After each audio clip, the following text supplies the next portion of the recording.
est tout proche. Je me souviens de Jonas, envoyé à Ninive pour annoncer l'urgence de la conversion. Mais Jonas a été envoyé à la grande ville. Pourquoi donc Jean le Baptiste est-il dans le désert en train de proclamer l'appel à la conversion?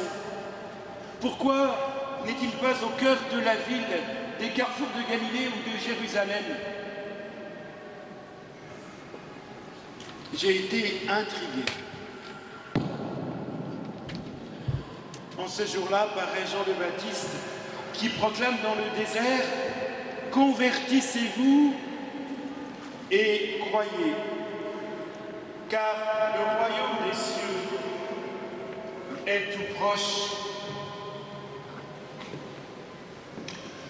Le désert. La tradition spirituelle le sait, ceux qui partent au désert souvent attirent. Pourtant, la vocation érémitique d'être ermite est une vocation tout à fait exceptionnelle. Elle n'est pas du tout la vocation habituelle du baptisé. Le désert.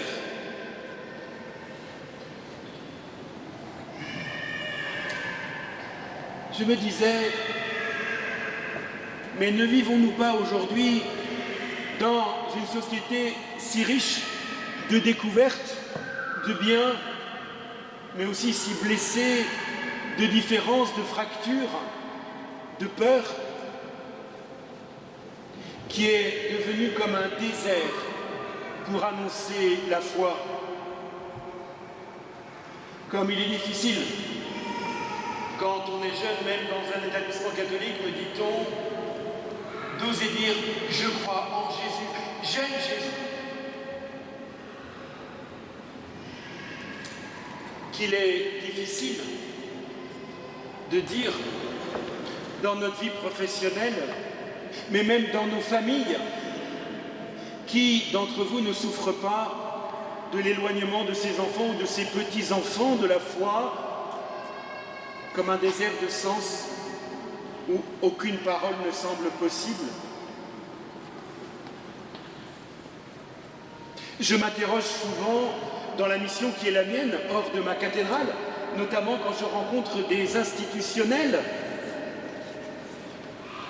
Puis-je, dois-je, comment avoir une parole qui ne soit pas seulement institutionnelle, mais qui soit l'écho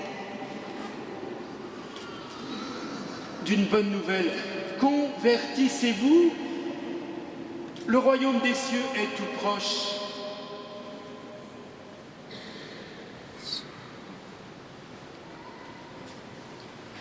Cette cathédrale a été construite il y a 800 ans, dans un monde très différent du nôtre aujourd'hui, même si nous en sommes issus. C'est sans doute une période d'apogée pour l'Église, même si en germe sont déjà là les bouleversements qui vont arriver assez vite. On passe de la société féodale à la société des villes et de la bourgeoisie, du commerce. Et déjà, le clergé a eu maille à partir avec les bourgeois de la ville. Ce n'était pas si simple que ça de construire cette cathédrale. Il y avait évidemment des enjeux de pouvoir. C'est aussi à la même époque que vécut saint François que nous retrouvons sur le portail qui annonce cette période aussi de troubles, lui qui a renouvelé l'Église de l'intérieur, mais de troubles, et le XIVe siècle, le XVe siècle sera dans l'Église universelle la période de cette grande blessure des frères qui n'ont pas su s'entendre et qui se sont séparés. Au cœur de nos déserts, le Christ nous dit « soit le Baptiste qui annonce la bonne nouvelle, convertissez-vous, car le royaume des cieux est proche. Il est possible que la conception du royaume se soit approfondie depuis le XIIIe siècle, depuis 1220 et la première pierre de cette cathédrale. Il est possible qu'à l'époque, dans un monde où la vie était plus difficile au quotidien, on insistait, et cette cathédrale se dresse comme un signe levé sur la destinée finale de l'homme, sur sa vocation à la plénitude de la joie dans le paradis. Un paradis qui, s'il est offert à tous, ne viole aucune liberté et donc qui se dit aussi par notre capacité, qui s'accueille déjà dans notre capacité d'aimer aujourd'hui. Convertissez-vous, disait cette cathédrale, le royaume des cieux est proche. Il nous faut sans doute redécouvrir le fait que notre vie ne débouchera pas sur le vide, mais qu'elle est attendue, désirée, aimantée par un amour fou qui récapitulera tout au-delà de la mort, lors de la venue glorieuse du Fils. En cette vie, nous le dirons après le Notre Père, en cette vie où nous espérons le bonheur que tu promets, l'avènement, le retour du Christ dans la gloire. Il n'y a pas d'autre bonheur, frères et sœurs, que ce moment où tout sera récapitulé en Christ, comme j'ai hâte que la fin des temps arrive. Et je ne comprends pas que vous ne la désiriez pas. La fin du monde qui fait tant peur aux gens sera le début de la plénitude. Enfin, nous serons débarrassés de ce qui nous empêche d'advenir à nous-mêmes. Mais convertissez-vous, crie cette cathédrale, comme elle le criait il y a 8 siècles, comme elle le crie depuis 8 siècles, et comme j'espère elle le criera encore au moins pendant 8 siècles, sauf si la fin des temps est arrivée avant. Mais ça, vous ne savez ni le jour, ni l'heure. Convertissez-vous, le royaume est proche. Nous avons plus conscience, depuis 800 ans, que le royaume, qui se donnera en plénitude lors du retour dans la gloire, vient déjà à nous. Il est quelqu'un, Jésus le Christ.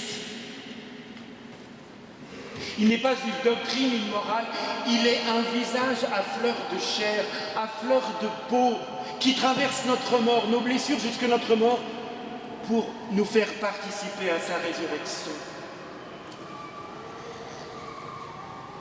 La vocation de cette cathédrale est d'être un signe prophétique. Et d'ailleurs, je ne peux me lasser de contempler le portail du beau Dieu.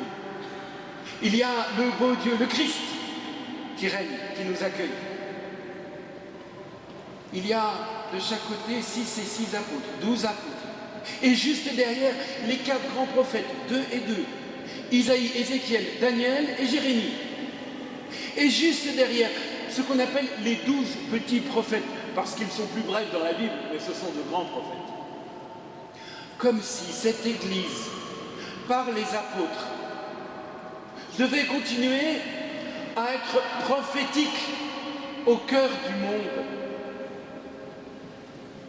Ce portail nous dit que les prophéties s'accomplissent en Jésus. C'est vrai, mais allant à Jésus, elle nous renvoie. Elle nous dit, l'Église est prophétique ou elle n'est pas. Elle est missionnaire ou elle n'est pas. La voix de Jean crie dans le désert, convertissez-vous, car le royaume des dieux est proche. Et juste après, ceux qui viennent à Jean se font secouer d'une manière extrêmement vive. Frères et sœurs, permettez-moi de vous secouer. C'est le rôle de mon ministère épiscopal de vous aimer et parce que je vous aime, de vous secouer. Engeance de vipère, dit le prophète, qui vous a appris à fuir la colère qui vient, produisez des actes dignes de votre conversion.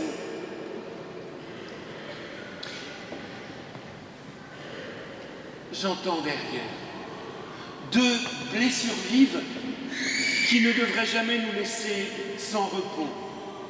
J'entends derrière 2 blessures vives qui, parce qu'elles sont portées par le désir de Dieu et la promesse du Christ, ne nous enferment aucunement dans la culpabilité ou la désespérance, mais nous tiennent debout comme des prophètes au cœur de comme des prophètes pour notre temps. Deux blessures vives, frères et sœurs. Parfois, je les crois au fond de vous, mais comme un peu ratatinées, comme un peu sous le couvert. Cette blessure vive de l'amour. Cette blessure vive de l'amour auquel nous sommes appelés, mais cette souffrance de ne pas savoir aimer.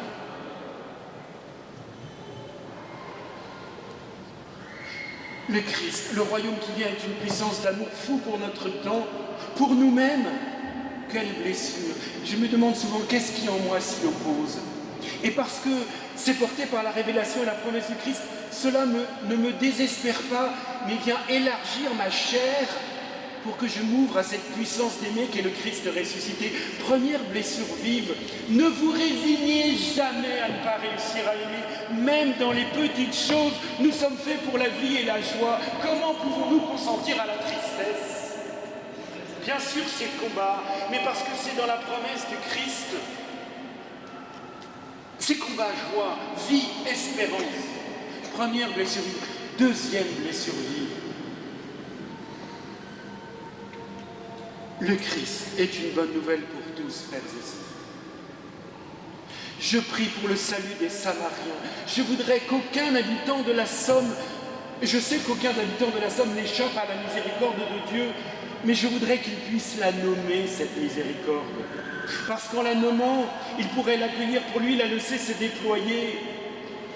Le seul cadeau que nous pouvons faire, c'est le cadeau spécifique. Nous pouvons faire un tas d'autres cadeaux aux Samariens, mais il y a un cadeau que seuls les chrétiens peuvent faire, c'est Jésus.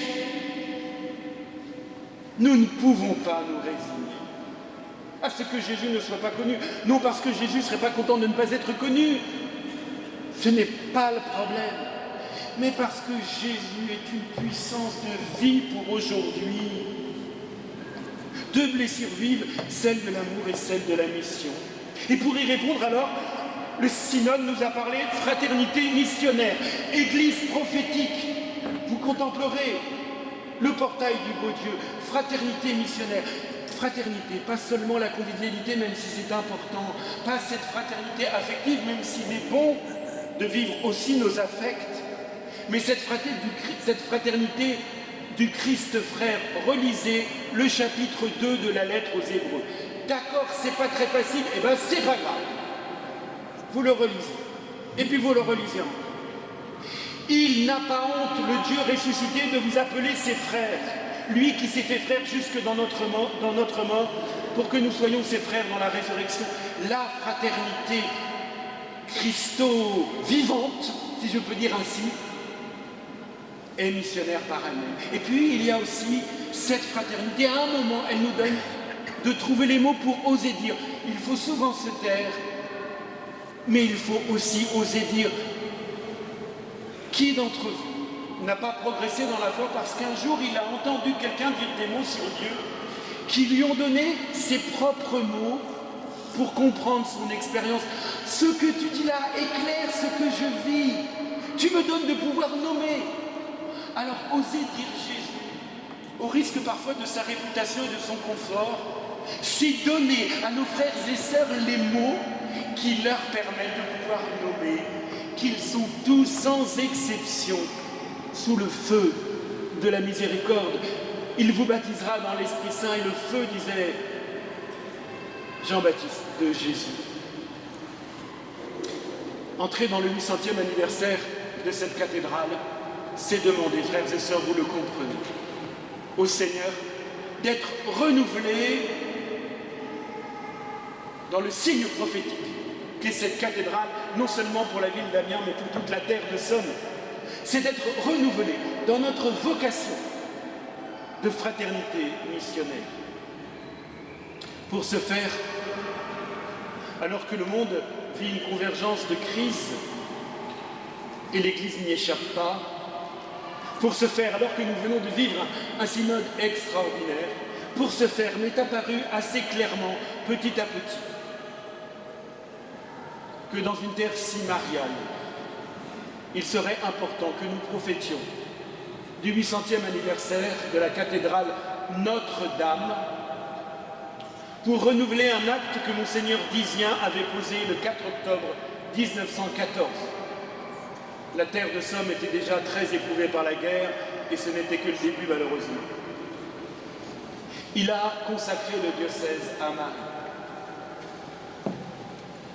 Je vous donne rendez-vous, frères et sœurs, le 1er juin, fête de Marie, mère de l'Église, lundi de Pentecôte, 15h30.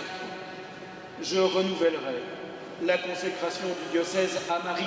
Elle est celle qui a accueilli, qui a dit oui à Dieu et qui, accueillant Jésus, nous l'a donné. Elle nous révèle la vocation de l'Église.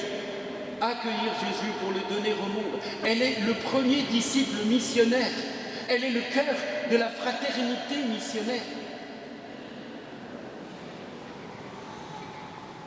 Je vous propose maintenant de dire cette prière que vous pourrez dire jusqu'au 1er juin pour nous préparer à cette consécration. Très bientôt, vous recevrez une lettre de ma part pour vous expliquer un peu plus profondément le sens de cette consécration. Mais déjà, nous pouvons prier ensemble. Je vous invite à vous lever.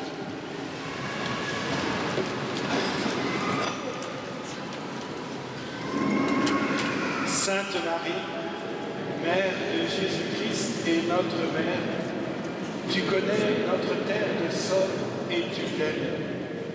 Tu sais combien ses habitants se rendent cet amour. Ils aiment t'invoquer sous le vocable de Notre-Dame d'Amiens, de Brevière, de Moyenpont, de Montflière, de Nanty et de tant d'autres encore. Tu es présente à tous les grands rendez-vous de nos vies, de nos familles, de notre diocèse. Tu es mère de miséricorde et d'espérance dans tous les moments difficiles que nous traversons. Nous préparons à renouveler la consécration de notre diocèse à ton cœur immaculé. Nous nous présentons devant toi avec l'audace de nos rêves et la fatigue de nos habitudes, l'espérance de la mission, le désir de salut pour tous les habitants de la Somme et nos inquiétudes pour l'avenir. Toi, la fille bien-aimée du Père, réveille en nous le feu de l'amour pour tous les habitants de la Somme. Toi qui, par ton vie, nous a donné Jésus le Sauveur, prépare-nous à nous décider résolument pour lui.